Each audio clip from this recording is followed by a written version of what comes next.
못 알아듣는 말이 막 나오네요. 어떻든 우리가 말을 알아듣는 것은 굉장히 중요합니다. 그래야 소통이 되니까요.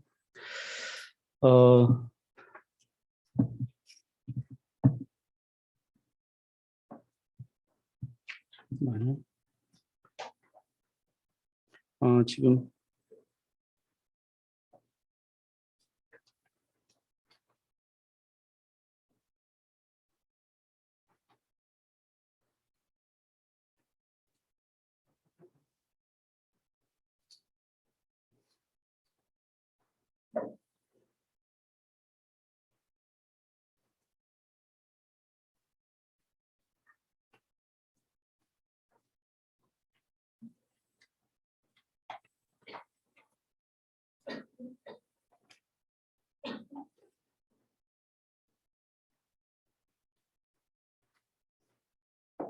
네, 핸드폰에서 소리가 나는 것 같습니다. 잠깐만요.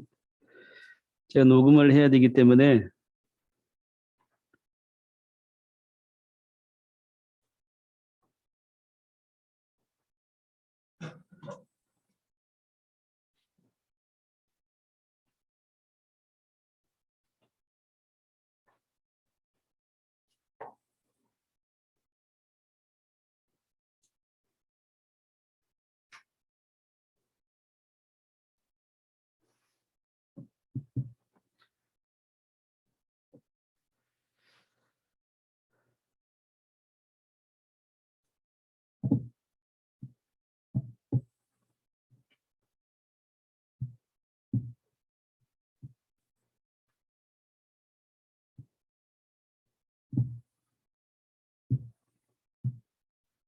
녹음이 안 되는 것 같습니다.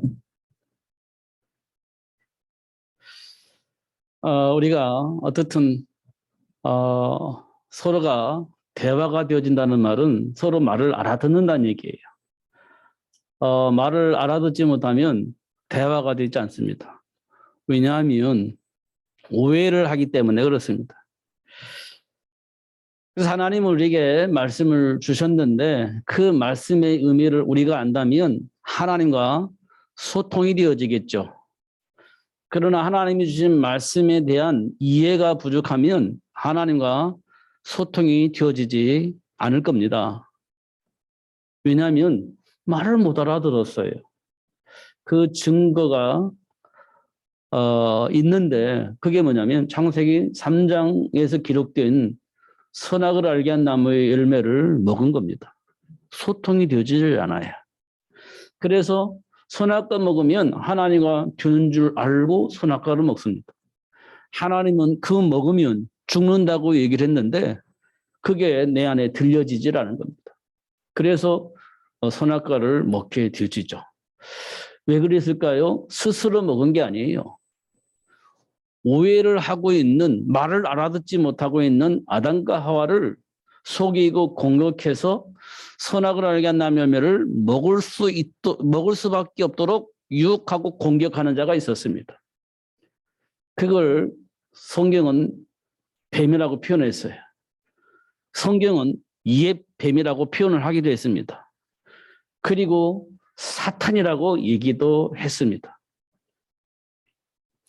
그러면 우리 삶 속에 사단이 공격을 한다는 겁니다. 어떻게 해요? 우는 사자처럼 삼킬 자를 찾아서 공격을 한다라고 얘기를 하고 있습니다. 누구를 공격하겠습니까? 하나님이 주신 말씀을 알아듣지 못하는 자들, 그리고 하나님의 말씀을 알아듣지 못하니 오해하고 있는 자들을, 그들을 상대로 해서 공격을 하는 겁니다. 그럼 어떻게 되겠어요? 무너지는 거죠. 아브라함과 사라가 복의 근원으로 부름받았지만 사단의 공격에 의해서 무너집니다. 예수님의 수제자로 살았지만 사단에 의해서 베드로가 무너지는 것을 봐요. 왜냐하면 이미 예수님께서 베드로에게 말씀을 하셨지만 그 말씀이 베드로에게 들려지질 않은 겁니다. 소통이 되어지지 않으니 죽음의 위기가 오니 예수님을 부인해버리고 마는 겁니다.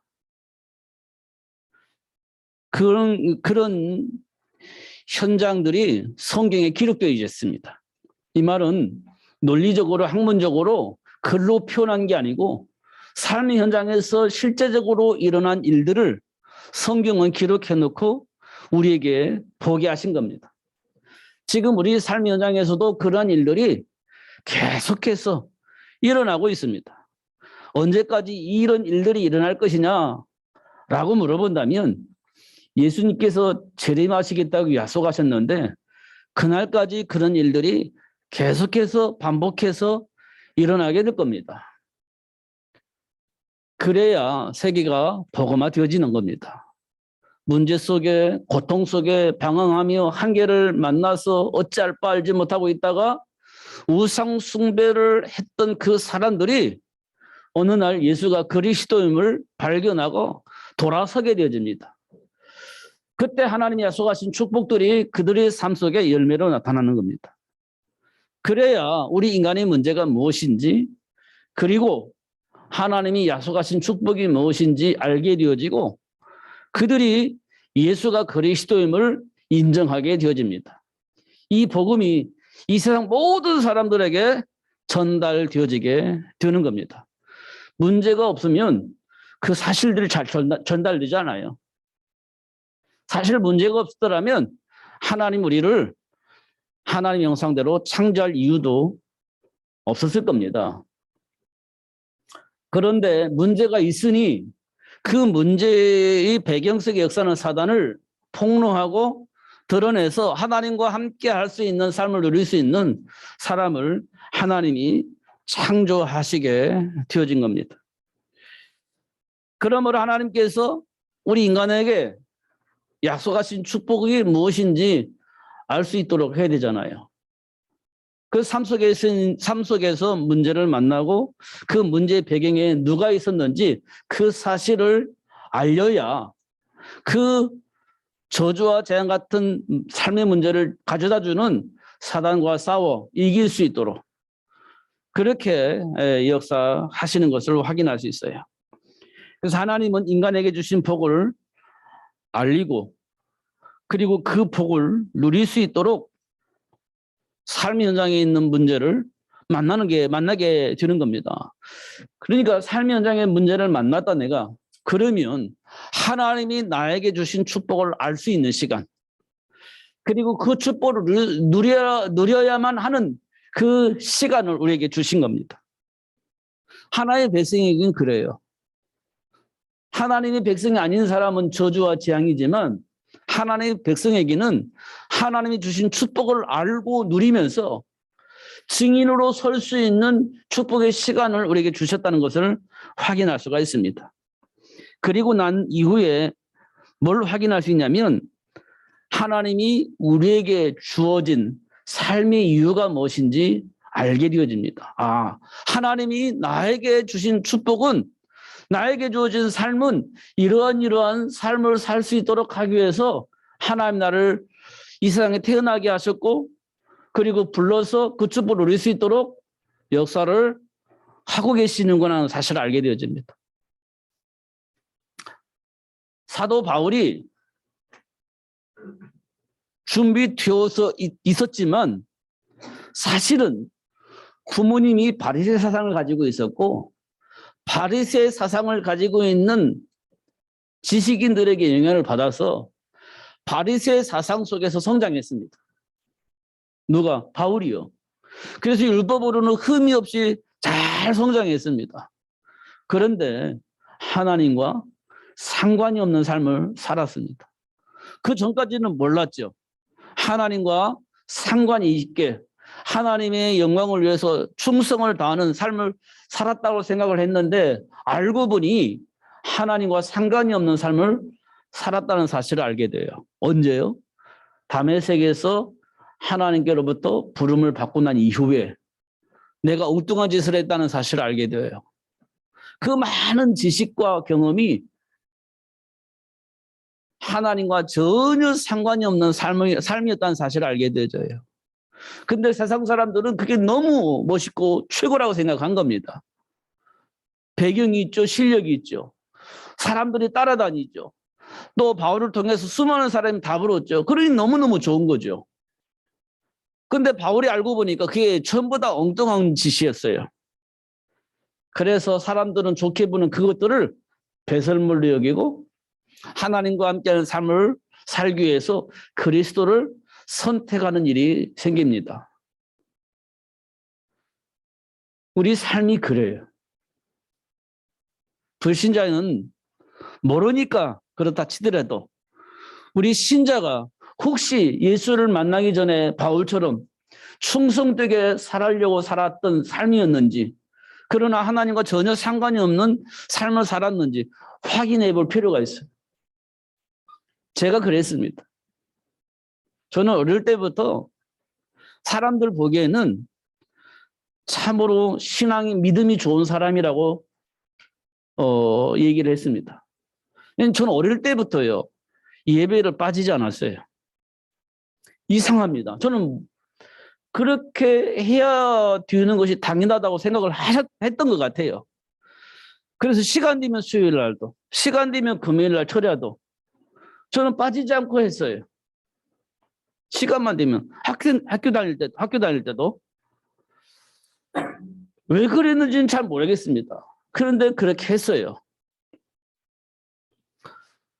그런데 제가 알고 보니까 제가요 예수를 몰라요.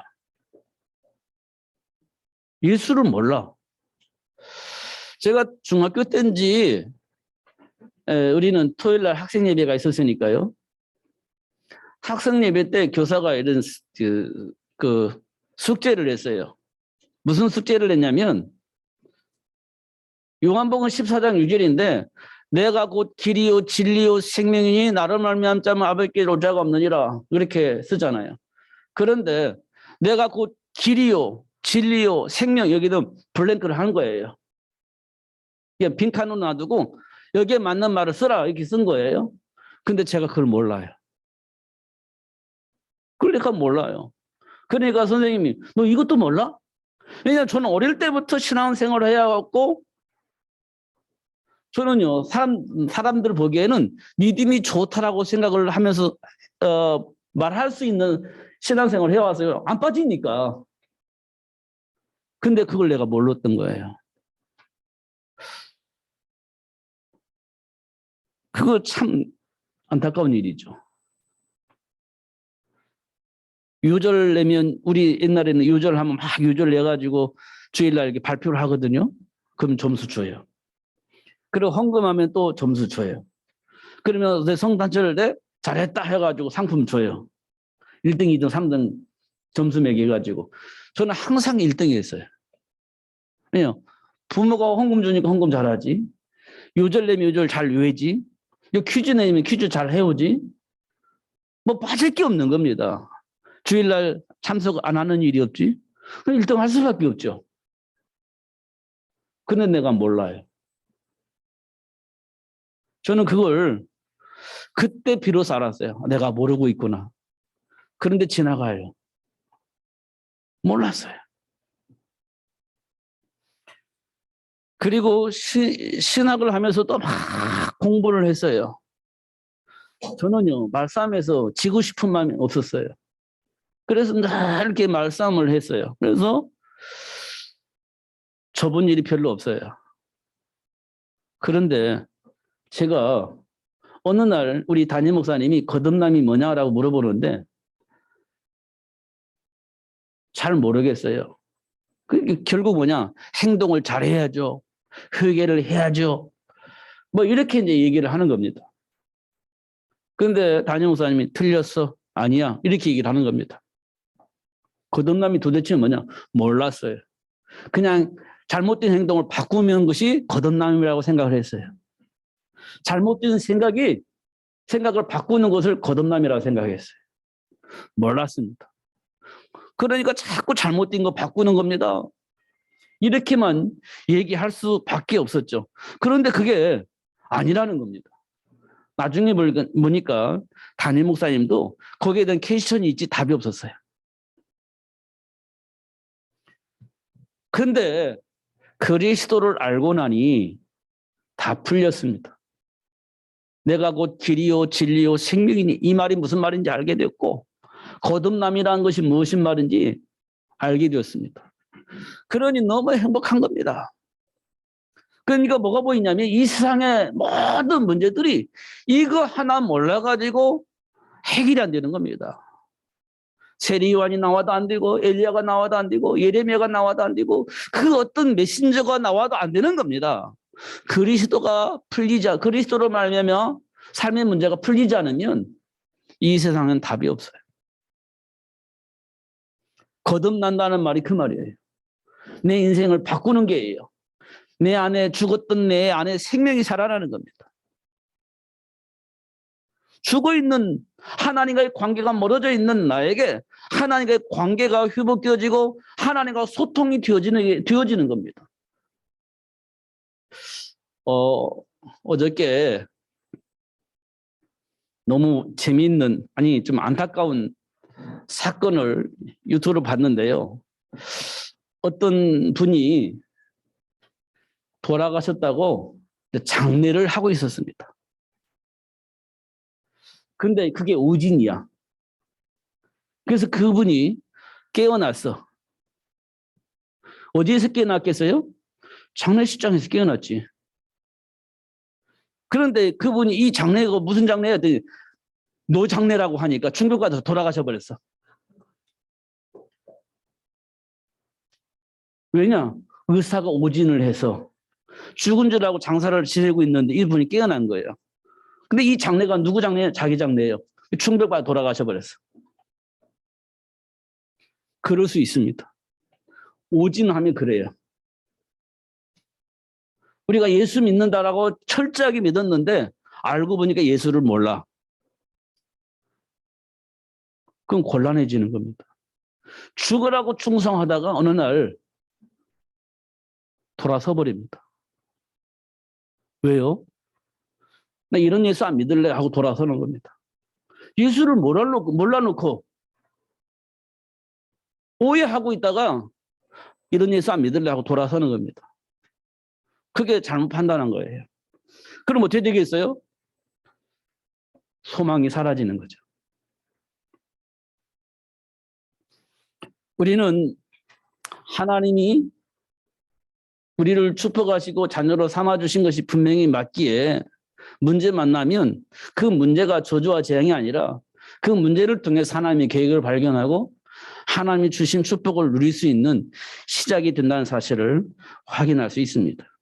이 사실을 모르면 신자를 할지라도 수없이 방황합니다. 갈등합니다. 이곳에 가면 답이 나올까? 저곳에 가면 답이 나올까? 이곳에 가면 문제가 해결될까? 저곳에 가면 문제가 해결될까?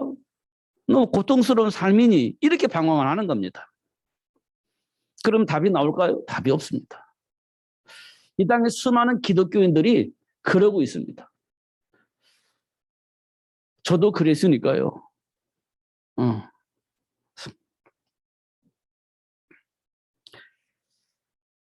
그러나 하나님이 주신 언약을 통해서 내 인생을 점검한다면 결코 흔들리지 않습니다.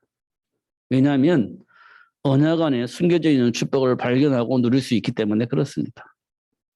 그래서 언약 잡았다는 말은 굉장히 중요한 말이에요. 왜냐하면 단순하게 이론적으로 하나님과의 관계에 소통하는 것이 아니라 삶 속에서 만난 그 문제를 볼 수 있고 그 배경을 볼 수 있고 원인을 알 수 있고 그 문제를 해결할 수 있는 답을 얻을 수 있으니 하나님 주신 언약 속에 있는 사람은 결코 흔들리지 않습니다. 증인으로 본다면 요셉이 그랬어요. 결코 흔들리지 않습니다. 흔들리는 사람은 어떤 사람일까요? 답을 모르고 있는 사람입니다. 그래서 흔들리는 겁니다. 그래서 하나님은 흔들리는 그를 찾아가서 하나님 주신 말씀을 통해서 답을 얻도록 역사를 하십니다. 그래서 흔들리지 않고 하나님이 주신 축복을 누리면서 이 세상 모든 사람 앞에 증인으로 설 수 있도록 역사하시는 것을 확인할 수 있습니다. 결국 하나님과 함께하는 자는 그 어떤 문제를 만나도 상관이 없는데 그 문제가 오히려 승인이 될 수 있는 발판이 되어지게 하시고 하나님이 주신 축복을 누릴 수 있는 시작이 되어지게 하시는 것을 확인할 수 있습니다. 성경 전체를 다 확인하면 현장 얘기입니다. 성경 전부 다 보면 다 현장 얘기예요.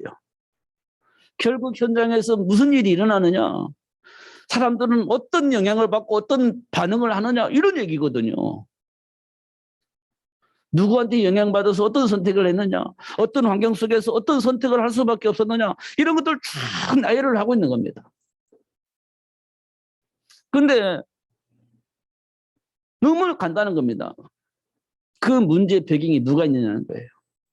사단이 있다는 겁니다. 그러면 사단에게 안 속으려면 뭐 해야 되냐? 언약 잡아야 된다는 거예요. 언약 안에는 뭐가 있어요? 하나님 준비된 축복이 있는 거예요. 그걸 확인할 수 있도록 하기 위해서 성경을 쭉 나열해서 기록해 놓은 겁니다. 근데 우리 보고 뭐라고 하냐? 그 사실을 믿느냐는 거예요. 믿느냐는, 성경에 기록되어 있는 이 현장에 있는 사실들을 믿느냐는 겁니다. 그러면서 믿음이 없이는 하나님을 기쁘시게 할 수 없다, 이렇게 말하고 있는 겁니다.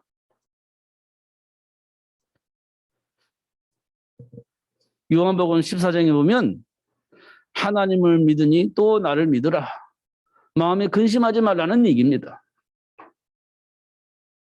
염려도 하지 말라는 거예요. 다 나에게 맡겨라 그랬습니다. 이 사실을 믿느냐는 거거든요. 수고하고 무거운 짐진 자들아 다 내게로 오라, 내가 너희를 쉬게 하리라. 이 참으로 믿냐는 거예요. 아냐는 겁니다. 이 말을 왜 하셨는지 그 이유를 아냐는 겁니다. 말을 알아듣다면 참 쉼을 얻게 될 것이고 참 평안을 누릴 수 있게 될 것입니다.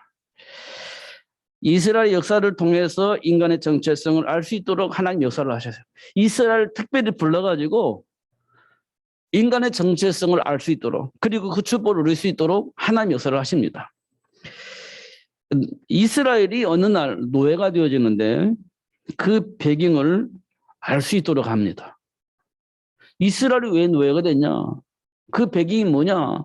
그 사실을 알게 하시고 하나님이 주신 축복을 회복시켜 주십니다. 해결할 수 없는 기근을 만난 이스라엘 백성들은 어떤 선택을 합니까? 먹을 것이 있는 그곳을 향해서 움직입니다. 마침 그 현장에 요셉이 있어요.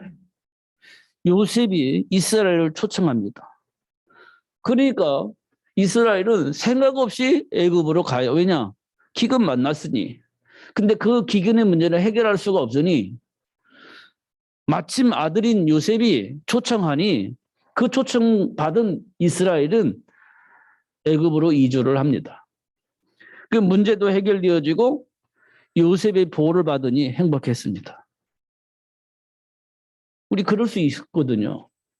하나님을 의지하기보다는 요셉을 의지하는 겁니다. 왜냐? 그럴 수밖에 없잖아요. 근데 요셉이 죽고 난 다음에는요.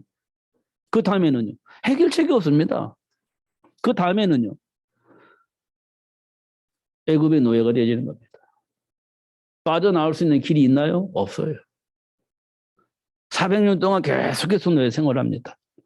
이제 포기했습니다. 그런데 하나님은 아므람과 요게벳을 불러서 그 문제를 해결할 수 있는 모세를 준비하라고 합니다. 근데 이 말이 무슨 말이에요? 말을 못 알아들으면 그것을 행동으로 옮길 수 없습니다. 그런데 소통이 된 거예요. 그래서 모세를 준비하죠. 왜냐? 그게 출애굽의 비밀입니다. 금방 해결되는 것도 아니에요. 약 80년 동안 기다렸어요. 아니 언제쯤이에요? 기다려. 언제쯤이에요? 기다려. 답답하죠. 근데 80년이라는 세월이 흘렀습니다. 그거는 포기했을 겁니다.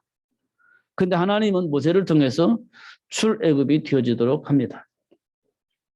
하나님은 하십니다. 뭘요?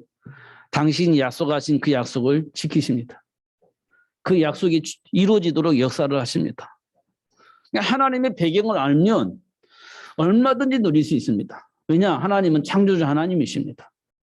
없는 것을 있게도 하시고 있는 것을 없게도 하시는 창조주 하나님이십니다. 그 하나님이 우리 인생의 배경이에요. 그러면 누릴 수 있습니다. 얼마든지 기다리면서 그걸 보시는 겁니다. 그리고 어느 날 포로가 되집니다. 그 포로가 된 배경을 보면 하나님과 소통이 안 되어지는 그런 시대에 살고 있음을 확인합니다. 그래서 그들이 강대국을 대적할 수 있으냐? 없었어요. 뭐 포로로 잡혀가는 거지. 그때 강대국의 포로로 잡혀간 사람들 가운데 하나님과 소통이 안 되어져서 우리가 이렇게 당하고 있구나라는 사실을 알게 되어집니다. 그럼 하나님과 소통하려면 뭐가 있어야 돼요? 예배가 되어야 되죠. 그게 하나님과 소통할 수 있는 유일한 길이니 예배를 해야 되는 겁니다. 그럼 예배하려면 뭐가 필요합니까? 예배당이 필요하지. 그래서 포로로 잡혀간 자들이 이 말씀을 깨닫고 이 이유를 깨닫고 기도하는데 하나님께서 포로에서 해방되어지게 합니다. 돌아오자마자 그들이 한 일이 뭡니까? 성전 건축이에요. 돌아오자마자 하는 것이 성전 건축이에요. 왜냐? 성전 건축이 중요한 게 아니라 하나님과 소통하기 위해서, 하나님과 함께하는 삶을 누리기 위해서, 하나님께 예배하기 위해서 필요한 것이 성전이니 성전 건축을 한 겁니다. 그럼 어떻게 되겠어요? 하나님이 약속하신 축복을 누리면서 그 어떤 누구도 감히 공격할 수 없도록 역사하신 하나님 앞에서 하나님 약속하신 축복을 누리면서 영향을 입히며 사는 삶을 살게 되어지겠죠. 그게 하나님이 하시는 일이에요. 잘 보면 확인할 수 있습니다. 그리고 로마의 속국이 되어졌을 때 그들은 충성되게 하나님 앞에서 신앙생활을 한다라고 생각을 했습니다. 하나님의 말씀을 잘 쪼갰습니다. 그래서 613개의 율법을 만들어냈습니다. 잘 쪼개가지고. 하지 말라, 하라, 막 이런 것들 잘 쪼갰습니다. 철저하게 그 말씀 안에서 삶을 살게 되어집니다. 그러니까요, 신앙생활을 너무너무 잘한 것처럼 그렇게 보여집니다. 그들이 누구에게서 나오냐? 바리새인들에게서 나온 겁니다. 그게 바리새인들이 신앙생활이에요. 근데 하나님이 원하는 것은요, 몰라요. 그냥 말씀을 가지고 쪼개는 거예요. 하나님 원하는 건 몰라. 그리고 하나님과 상관이 없어. 그런데 말로는 하나님의 영광을 위해서 목숨을 바치겠다는 거예요. 겉으로 보기에는 이야, 굉장히 충성된 사람처럼 보여요. 그런데 하나님과 상관이 없는 겁니다. 그럼 어떻게 해요? 강대국 로마에게 장악되어 버리는 거죠. 감당할 수가 없어요. 힘 앞에 감당할 수가 없어. 사단의 역사 앞에 감당할 수가 없어. 그게 로마 속국이 되어져 버린 겁니다. 우리가 그리스도인으로서 세계를 꿈꾸고 있는데 하나님과의 관계가 없으면 바리새인들처럼 막 열심히는 하는데 사단에게 장악되어져 버립니다. 우리 그리스도인이 지금 그렇게 당하고 있는 것 같아요. 막 충성되게 하긴 하는데 세상 문화에 아무런 힘이 없어요. 권력 앞에 아무런 힘이 없어요. 로마의 속국되었듯이 우리는 완전히 장악되어 버렸습니다. 전혀 영향을 입힐 수가 없어요. 지금 그런 모습입니다. 신앙생활을 잘 하자고 하면 상황 때문에, 환경 때문에, 문화 때문에 아무것도 할 수가 없는 상황이 되어져 버렸습니다. 그게 속국이 되어져 있는 모습이에요. 이때 하나님께서 그 중에 최고의 지도자인 바울을 불러버립니다. 바리새인 중에 바리새인이라고 말하는 최고 지도자 속에 있는 바울을 불러요.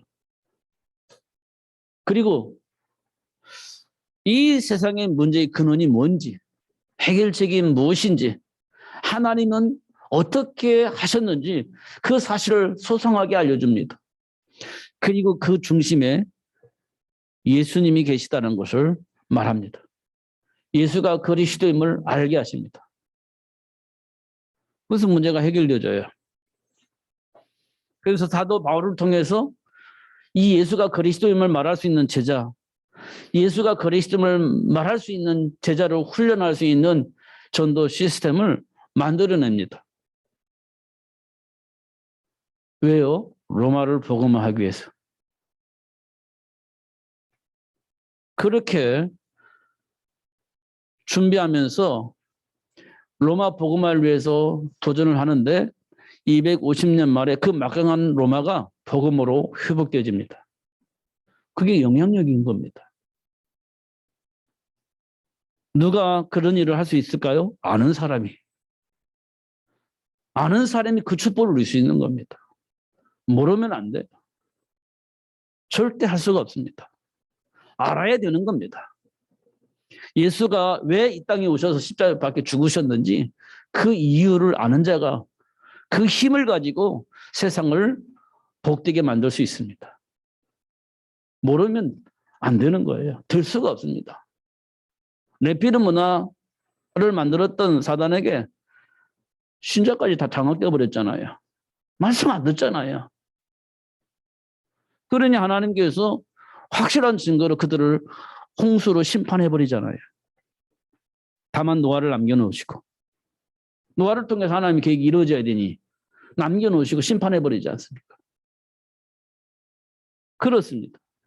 소돔과 고모라가 에덴 동산처럼 사는 것처럼 참으로 멋있고 좋은 세상인 것처럼 보여지지만 그들은 하나님 말씀 안 믿잖아요. 안 받아들이지 않습니까? 그 문화 때문에, 그 쾌락 때문에 받아들일 수가 없는 겁니다. 베드로를 아브라함을 통해서 전달하지만 안 받아요. 그래서 그들은 하나님께로부터 심판받지 않습니까? 그렇습니다. 우리는 하나님의 말씀을 통해서 이 세상이 왜 이렇게 되어졌는지 알아야 됩니다. 하나님과 소통이 없기 때문에 그래요.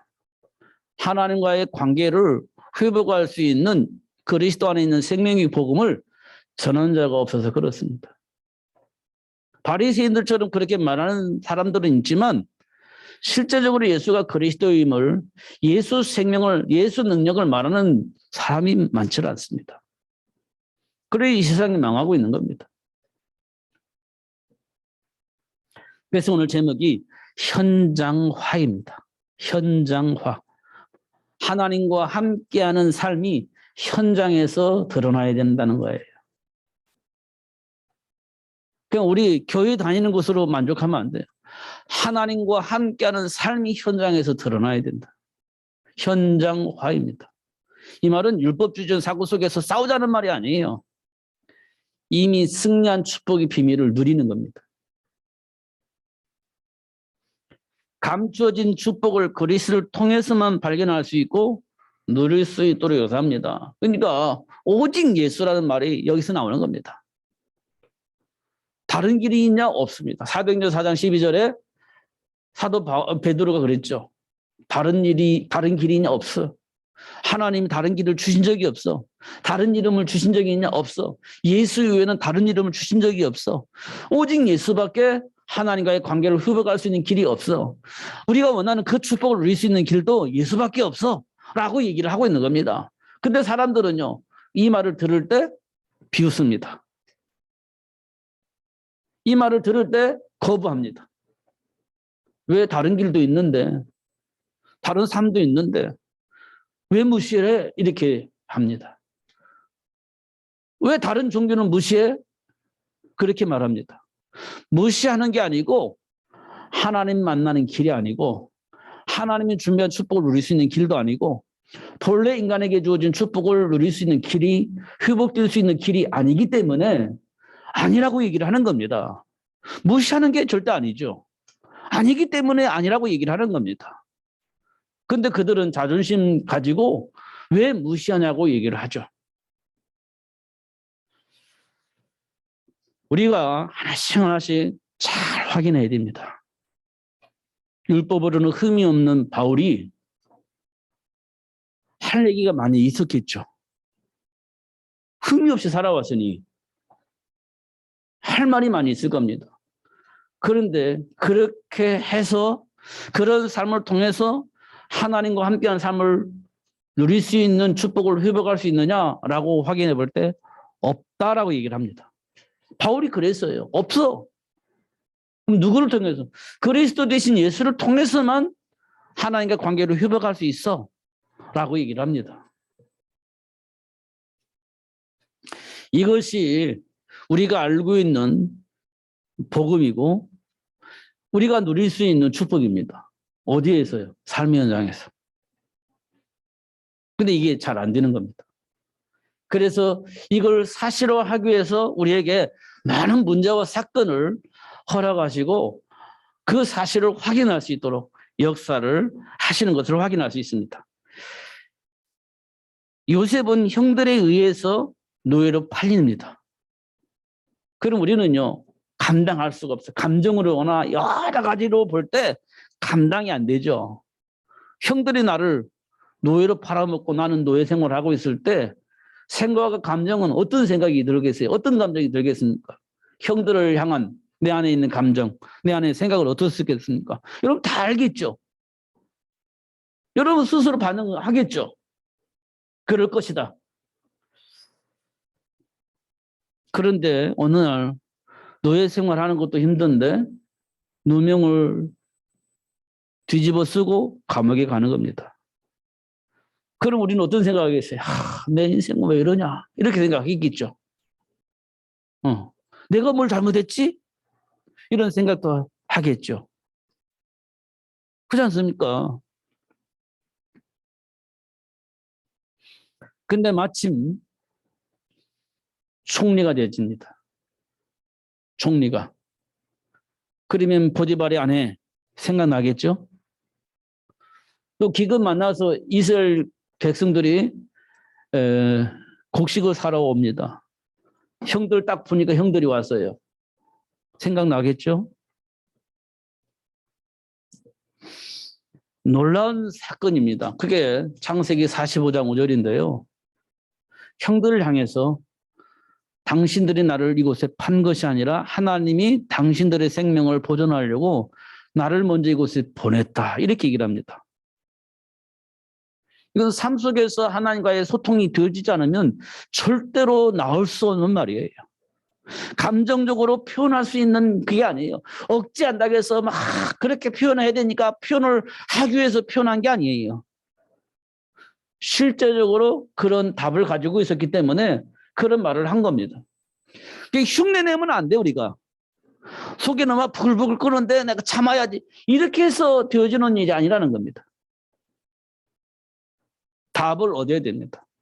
그걸 보고 현장화입니다. 그런데 중요한 건 보디발의 얘기는 한마디도 안 나와요.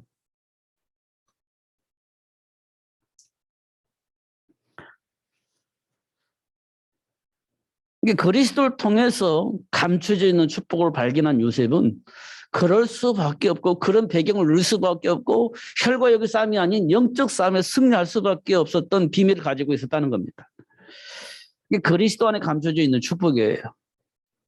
골로새서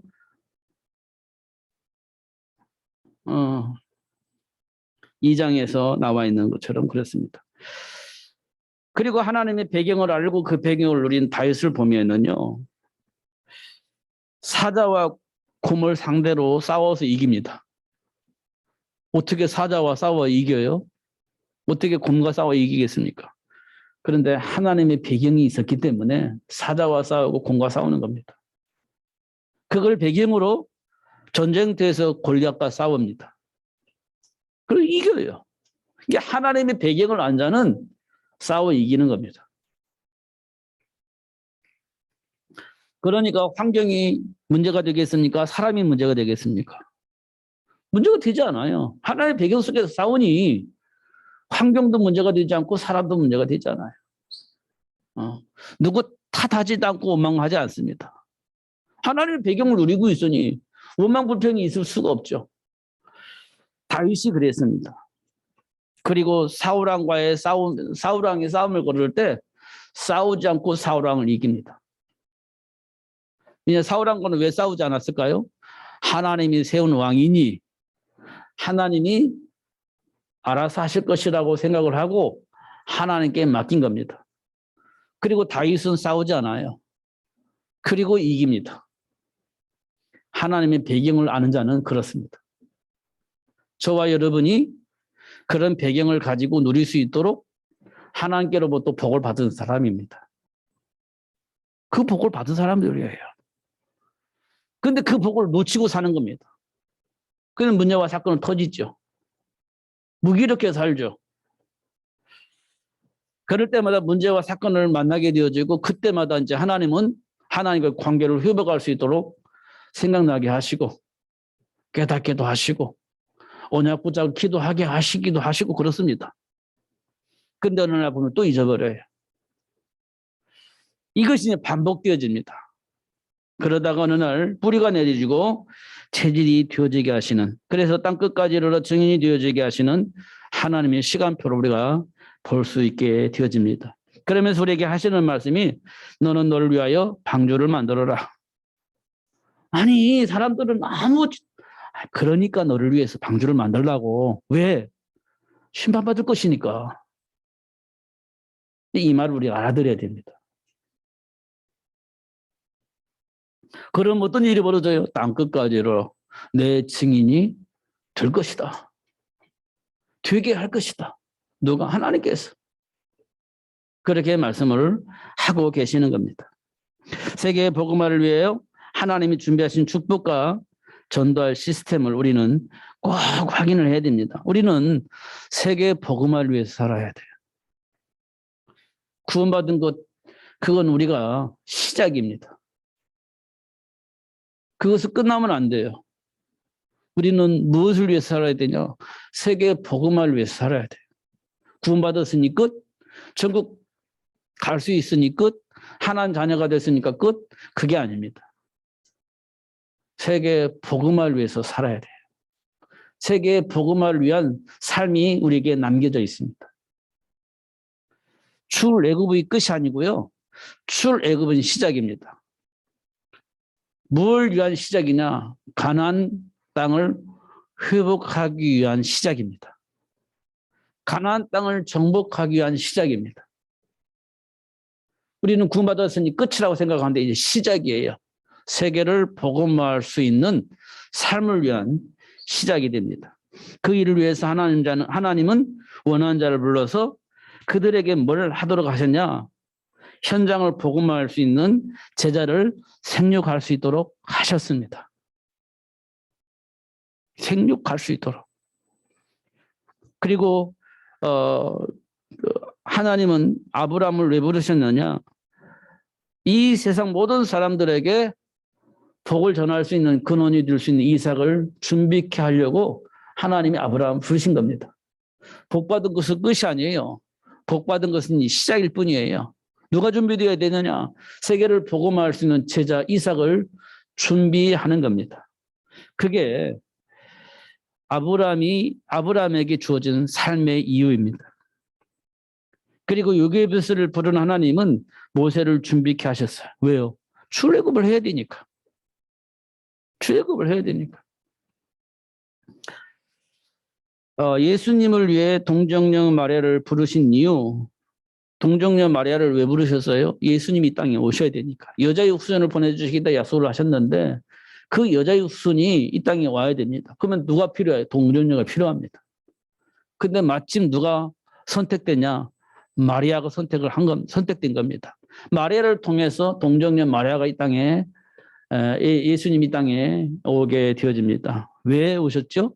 사단의 모든 일을 멸하시고 우리를 죄와 사망의 법에서 해방시켜 주시고 하나님이 준비한 축복을 누릴 수 있도록 모든 것을 회복할 수 있는 그 일을 위해서 그리스도 되신 예수님이 이 땅에 오신 겁니다. 누구를 통해서?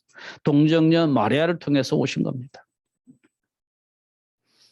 결국 생육이라는 이 축복이 뭐를 의미하는지를 깊이 생각을 해야 됩니다. 그럼 이 세상에는요, 왜 자꾸 동성애를 부추기냐? 한번 생각해 보셔야 됩니다. 왜 동성애를 부추기냐? 왜 성평등을 자꾸 주장하냐? 잘 생각해 보셔야 됩니다. 우리가 남성과 여성을 차별하는 그런 말은 아니에요. 남성은 남성대로, 여성은 여성대로 할 일이 있습니다. 근데 그걸 차별한다? 그렇지 않습니다. 절대 그렇지 않아요. 그 우리가 이제 성차별을 하지만 차별금지법을 만들지 말라는 이유는 거기에 독소 조항이 들어가요. 동성연애도 차별하지 말아라. 그러면 그것이 이제 법적으로 정해지면 말을 못해요. 동성연애는 틀렸다 이 말을 못해요. 차별금지법에 걸리는 거니까. 그렇잖아요. 동성결혼도 차별금지법에 걸려요. 그 말하면 벌을 받아요. 그러면 안 되잖아요. 말할 수는 있어야 되지 않습니까? 그래서 차별금지법 만들지 말라는 겁니다. 법이 있어도 할 사람은 다 하잖아요. 법이 없어도 할 사람 다 하잖아요. 그냥 할 사람 하라고 내버려둬요. 그리고 우리는 말하면 되는 거예요. 근데 굳이 그걸 말 못하게 하려고 법을 만든다. 이건 뭐가 문제가 있는 거지.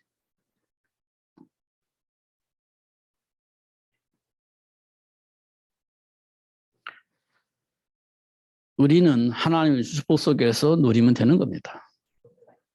근데 하나님은 모든 것을 하실 수 있기 때문에 우리도 하나님이 주신 능력 안에서 모든 것을 할 수 있는 배경을 가지고 있는 겁니다. 그 축복을 누리면 돼요. 뭐 출애굽도 되어줄 수 있고 가나안도 정복할 수 있고 로마를 복음할 수도 있고 세계를 복음할 수도 있습니다. 하나님의 배경 속에서 될 수 있다는 거예요. 우리가 할 수 있다는 말이 아니고 하나님의 배경 속에서 하나님의 역사 속에서 그 축복을 누릴 수 있다 이렇게 말씀을 합니다. 그러니 우리에게는 그리스도가 절대 필요한 겁니다. 그리스도가 절대 필요한 거예요. 필요할 때마다 필요한 게 아니라 절대 필요한 겁니다. 그리고 현장 복음화를 위해서 전도 제자가 되어져야 되는 겁니다. 그 일을 위해서 하나님 우리를 부르신 겁니다. 이 말은 뭐냐면 신앙생활 교회에 잘 다니는 건 말 아니라 현장 복음화를 위해서 하나님이 우리를 부르셨고 현장 복음화를 위해서 우리 렘넌트들을 어린 양들을 잘 양육을 해야 될 사명이 우리에게 있는 겁니다. 그를 위해서 하나님 우리를 부르신 겁니다. 놓치지 마시고 누리시는 여러분 되시기를 예수님의 이름으로 축복합니다. 기도하겠습니다. 하나님 아버지 감사합니다. 오늘도 최고의 복을 주셔서 감사합니다. 알게 해주셔서 감사합니다. 누리며 살 수 있도록 성령으로 역사하여 주옵소서. 예수 그리스도 이름으로 기도하옵나이다. 아멘. 다 같이 559장 찬송을 하면서 하는 게임을 드리겠습니다.